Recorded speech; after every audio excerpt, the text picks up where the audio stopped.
Pois é, bora!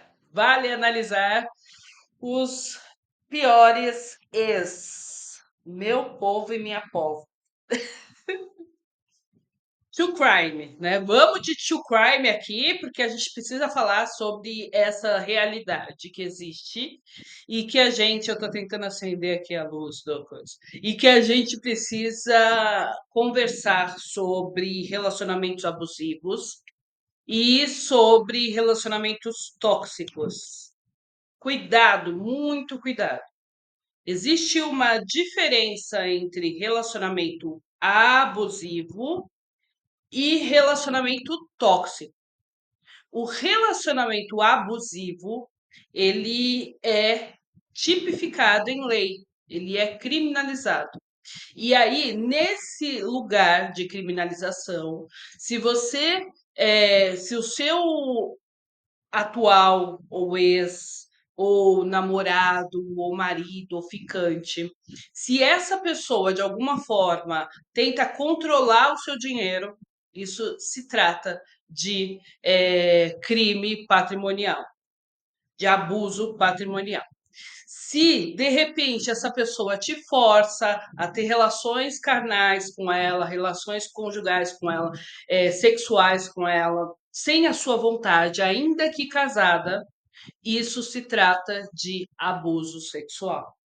Se essa pessoa fica tolindo, humilhando, falando piquenês, falando que você tá feia, tá velha, tá engordando, tá emagrecendo, não tem isso, não tem aquilo, que fulana tem, você não tem, que fulana é e você não é, isso é abuso psicológico. Então, existem algumas formas tipificadas em lei que trazem para você um respaldo jurídico e profissional para que você busque ajuda, para que você busque apoio, porque aqui no Brasil, e aí essa série que a gente trouxe aqui é um true crime, né? São crimes reais, e é uma série que relata isso, está na Netflix.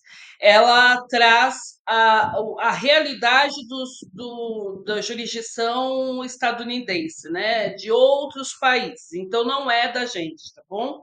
Então, aqui no Brasil, existe a medida protetiva que você, ao fazer o boletim de ocorrência, presta muita atenção nesse detalhe, tá bom?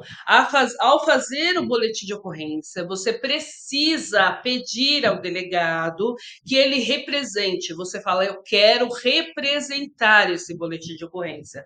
Ou seja, eu quero a medida protetiva. Por quê? Porque ao pedir para que esse boletim de ocorrência seja representado, ao pedir para que você tenha a medida protetiva, o delegado vai dar andamento célere, rápido a esse processo, a esse boletim, para que vire um processo. Caso contrário, ele fica ali parado. E aí você, muitas vezes, eu encontro pessoas que falam assim, mas eu fiz boletim, não adiantou nada. Não adiantou nada porque, geralmente, alguns delegados ou delegadas, alguns escrivães, simplesmente falam assim, você quer representar? E não explica o que é esse tal representar. E o representar, eu estou te explicando agora, que é justamente quando você fala, eu quero dar continuidade ao processo, eu quero dar continuidade ao processamento. E aí o delegado vai pedir, vai fazer a instauração do boletim de ocorrência, vai virar um inquérito policial e a partir daí pode virar um processo e você ter ali todo o seu respaldo, toda a sua proteção judicial, jurídica, referente a esse caso, referente às violências domésticas que você pode ter sofrido ou que você esteja sofrendo, tá bom? Busque ajuda, não se cale. Se você trabalha em condomínio, mora em condomínio e está vendo, saiba que a lei em São Paulo, principalmente, ela foi alterada e a lei em São Paulo obriga que você informe, obriga que o condomínio se responsabilize se houver casos de violência doméstica. Então, o condomínio, os porteiros, as faxineiras, as pessoas da manutenção do condomínio são obrigados a chamar a polícia em caso de violência doméstica.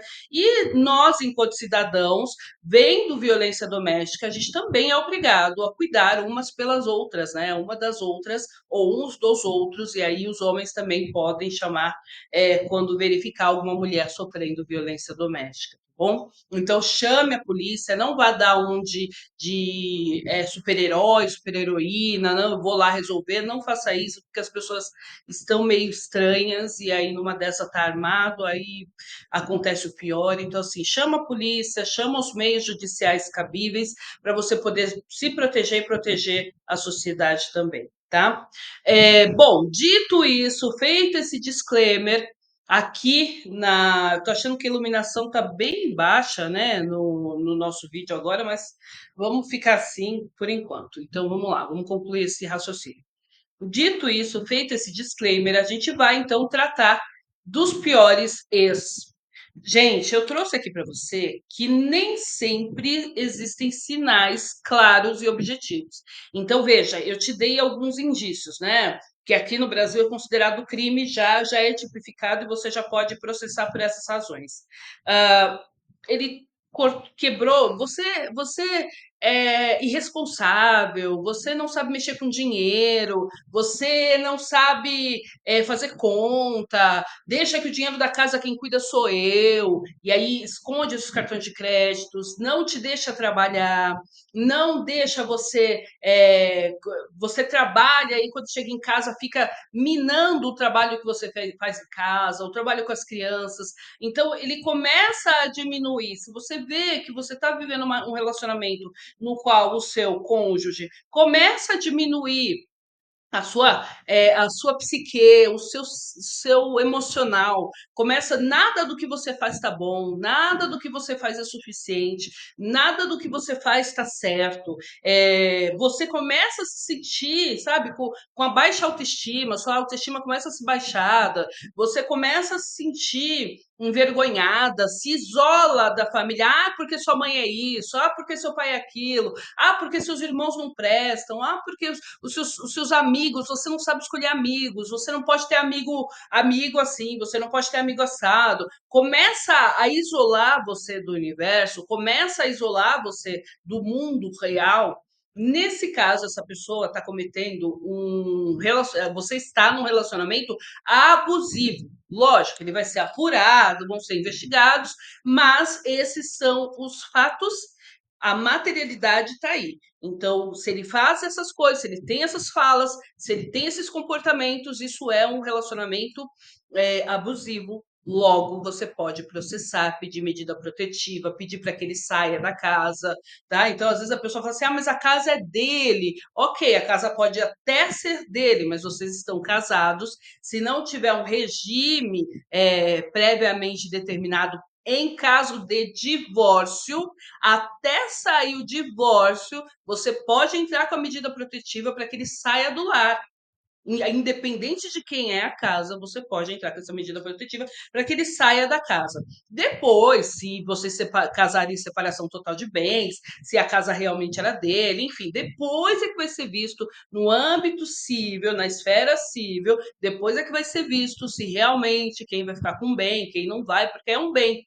É uma partilha que vai acontecer em caso de divórcio, tá? O que a gente tem que dividir, tem que separar, é se o relacionamento ele é tóxico só ou se ele é abusivo. Fernanda, qual que é a distinção? Gente, a distinção é muito tênue, ela é muito, ah, sabe, bem fininha, assim, é uma distinção quase imperceptível. Todo relacionamento abusivo é tóxico por natureza. Então, todo relacionamento abusivo ele é tóxico. Porém, às vezes a pessoa, ela é uma pessoa reclamona, pessoa chata, sabe aquela pessoa que não sai de casa? Sabe aquela pessoa que não tem. Vocês têm incompatibilidade de gênios, sabe?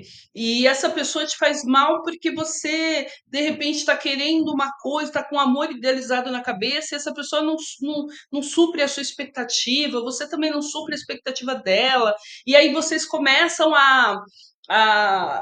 sabe, assim, viver meio que cão e gato, mas sem violência explícita, nem verbal, nem física, nem essa psicológica que eu já descrevi para você anteriormente. Você não está feliz, entende? Nesse caso, pode ser só um relacionamento tóxico, só puro, puro. E aí não é crime. Entendeu? Então, assim, se não for crime, se for só um relacionamento tóxico, também esse vídeo vale para você. O que a gente traz aqui no True Crime, e a, o nome da série é isso, né? True Crime, então é crime real, né? Então, o que a gente tem aqui nessa série, eu coloquei aqui para você, opa, coloquei, é que eu sempre me inverto aqui na câmera, coloquei aqui para você os sinais nem sempre evidentes da violência doméstica.